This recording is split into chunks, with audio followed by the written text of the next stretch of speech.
This is Tatiana with Alt 105.7, Albany's new alternative. I'm here with Sydney Worthley and her band. How are you? Good, how are you? I'm going to have you guys introduce yourselves. So I'm Sydney Worthley. And I'm Andrew Gabriel. I play drums. Awesome. Leo Valencius. I'm Dave. We are so excited to have you guys here in the studio. The last time I saw you was at Mountain Jam down in Hunter in the beginning of the summer, and you guys played a couple shows throughout the weekend there. Yeah, we did. It was the time of our lives. It was great, honestly.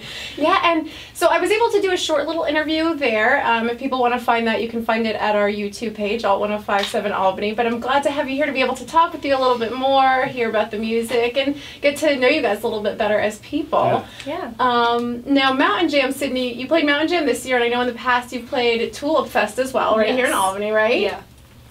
Do you guys have a preference with festival shows versus like venues, club shows, anything like that? Well, to be honest, that was our very first Tulip Fest was our very first festival show, and Mountain Jam was like the biggest show that we've ever played. So I think that we definitely prefer that. I don't know. We didn't really have a preference until now, and now we're kind of like really missing Mountain Jam. We're like, where are our artist wristbands? Like, we're missing it. But I hope we get to play there next year so we can have the same experience. Yeah, you had really a wonderful draw, and I noticed over the weekend the couple shows you guys were playing, you know, the crowds, you brought a good crowd in.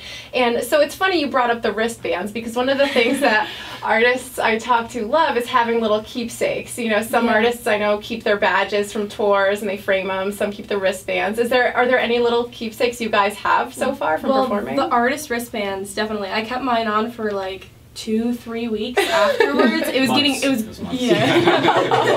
it was getting really gross, and so I had to like take it, like I was taking showers and everything. Don't worry about that. I was keeping like my hygiene up. It was good. It was just it got gross because I also play like softball, so I got like dirt underneath. It was just nasty. So I had to I had to like cut the clamp off, because you can't like you can't like adjust it. Like once you like have it tight, it's like you can't get it off.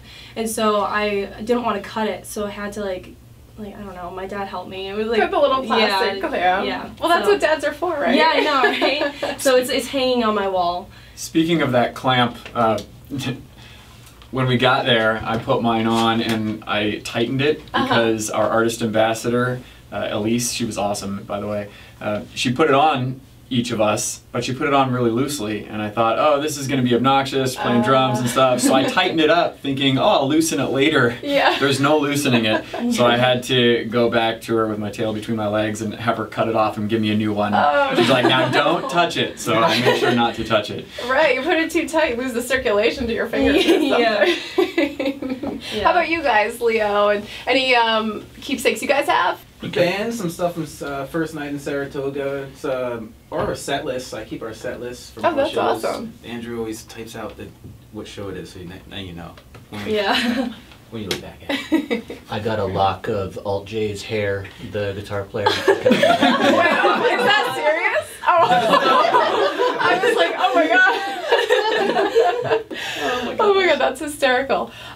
So, because you brought up softball, so I actually had this question because your guys are from the Capital Region. What is a fun question? What's your favorite summer activity to do in the Capital Region? In the Capital Region, I definitely love going to softball tournaments. We just had one in Rhode Island, but we also had one before that in Guilderland. Okay. So yeah, and I used to play for Guilderland and Bethlehem, and so it's definitely my favorite in the Capital Region. Awesome. I just love all of the music events and various events that are throughout the Capital Region during the summer, because I'm actually from California originally. Oh, okay. And I don't know what winter is, and now I do. And so by the time spring rolls around and then summer comes, I'm ready to just be outside all the time. So I love the wealth of outdoor events that are put on by the various cities around here. And there really are so many great music events that happen, like block parties to huge events at SPAC. Is there one thing you guys have as a goal to play? Like one kind of music event? The Grammys. I'm trying to get into a Live at 5. That's Okay. definitely a big goal of That'd be mine. good. Yeah, that would be great. Also SPAC, of course. Mhm. Yeah. Now, your influences, I remember when we talked back at Mountain Jam, you talked about Tom Petty and Taylor Swift. How would you describe your sound for someone listening who's never heard you before? Now it's evolving. Yeah, it's definitely a changing sound, and it's changing really quick. We haven't even had the album out for a full year, and the album is filled with rock, folk, country, and like a little bit of pop. Mm-hmm. And it's really strange because when people ask us like what our sound is, we don't have an answer. But I feel like when we perform, we definitely fit more into the alternative like rock vibe because that's when we're at our like most comfortable. I feel like, yeah, that's all I have to say. You I kind of trailed off there. I'm it's, sorry. It's interesting because we recorded Strong, the album, last year, and Sydney had a whole bunch of songs written over a long period of time, and so we took all those songs, produced them, put them on the album, but then as the band we started performing them live, and as we perform them live, they kind of evolve into live versions, absolutely. and that live version that comes naturally to us is more in that alt rock vein. Yeah. Yeah, it gives it a life of its own when you're performing it. Absolutely, it does. And each member finds their groove, and and how did you guys as a band come together? Like, how did you know, like, oh, this is our band? You know, or did it click right away, or did things kind of fall into place? How did that go? I would like to say that it definitely clicked right away. So we kind of formed a band last year, and the very first show that we played together was actually my birthday, 2 years ago now. Yeah, and Time goes. exactly. But yeah, we definitely kind of like all fell together, and like when we perform, it's like we keep saying this, but we're definitely a family when we play together, and even off stage, we're really good friends. So yeah, we definitely click together. No, I mean, I can tell you guys have a great chemistry. Even when I see you play on stage, you know, the chemistry you have together and the way that it sounds. You guys have a wonderful stage presence. Can you all describe your first experience with live music? You know, did you guys see live music and know that, oh, that's what I want to do, I want to play? You know, I want each of you to tell me a little bit about that. Well, one of my first experiences was I got a late start in music, and so I didn't start playing guitar till like 19, somewhere around there.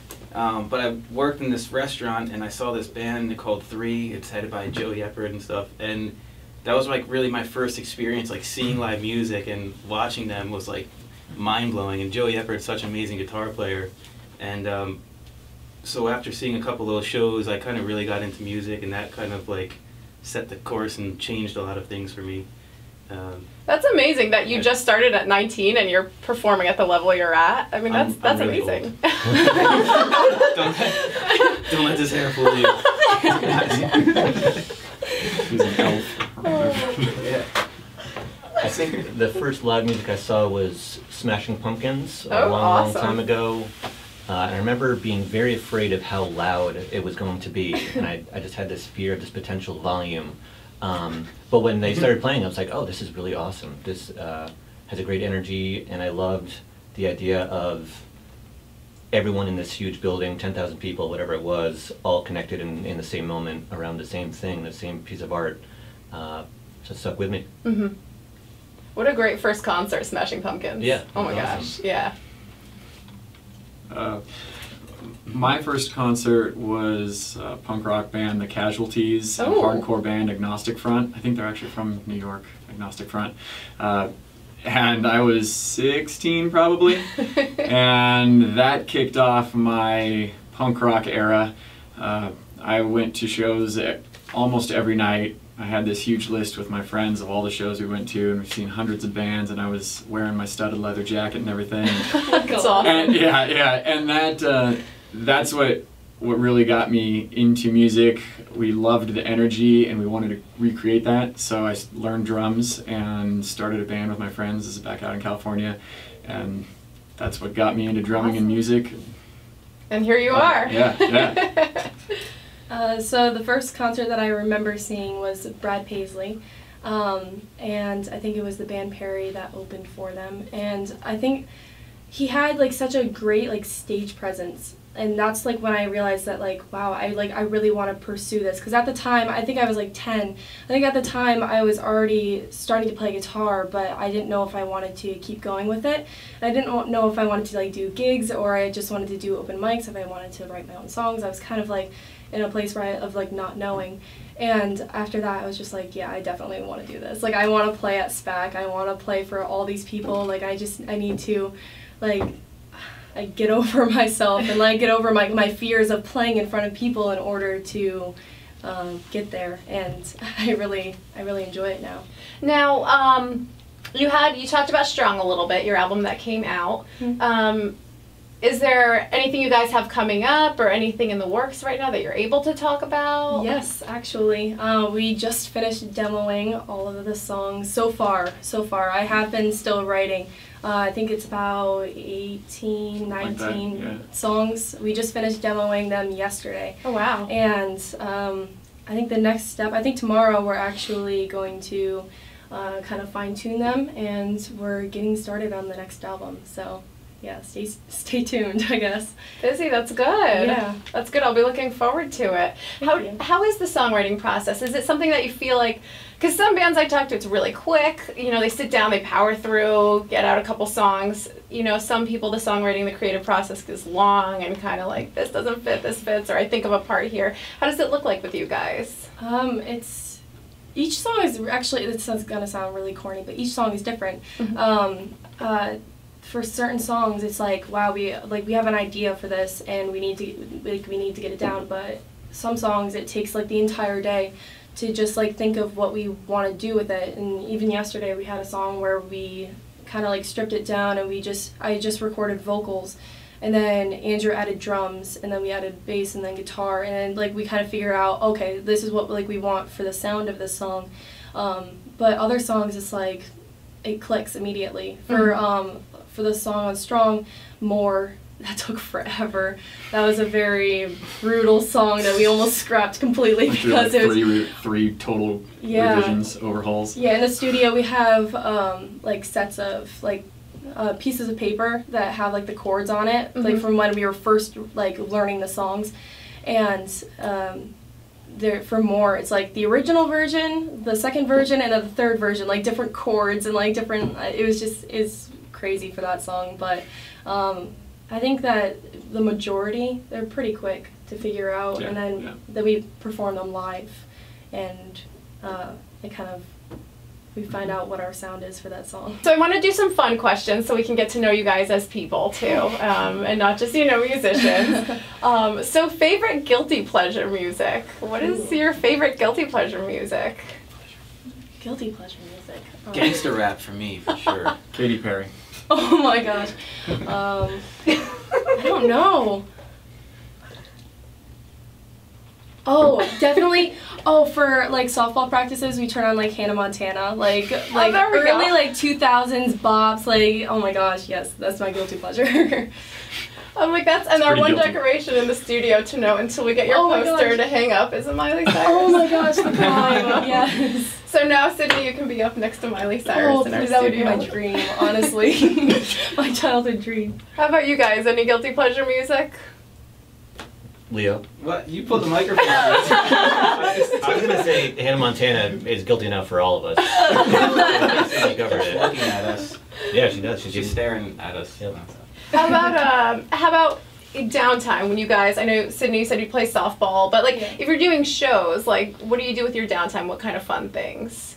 Oh, I definitely watch a lot of Netflix. Yeah. Yeah. Right now I'm watching Grey's Anatomy for like the 4th time. I watch The Office and Friends because those are the best shows ever. No, BoJack Horseman is the best show ever. You're wrong. Well. Sorry.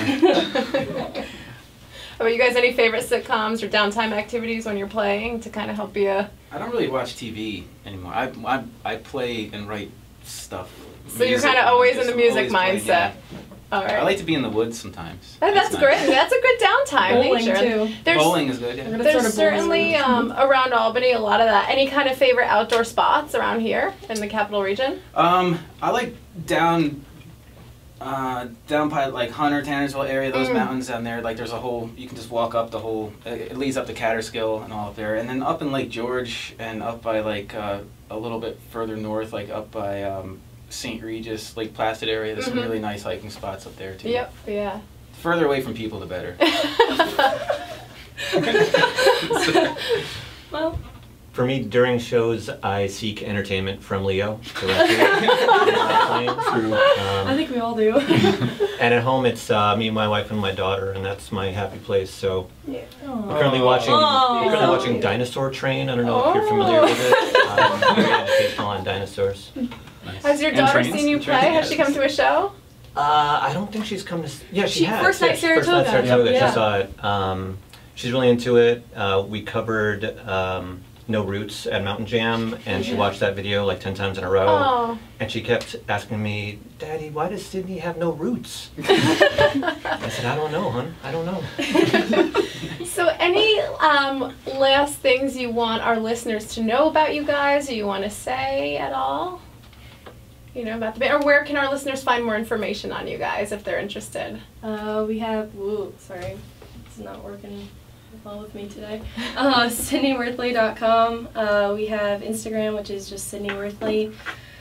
Twitter is Sydney_Worthley, and then I think Facebook is Sydney Worthley Music. We have a few shows coming up, which is a Rockin' on the River, August 15th, which is in Troy, Arlene's Grocery in New York City, August 16th, and then Hope Rocks Festival in Saugerties, August 19th.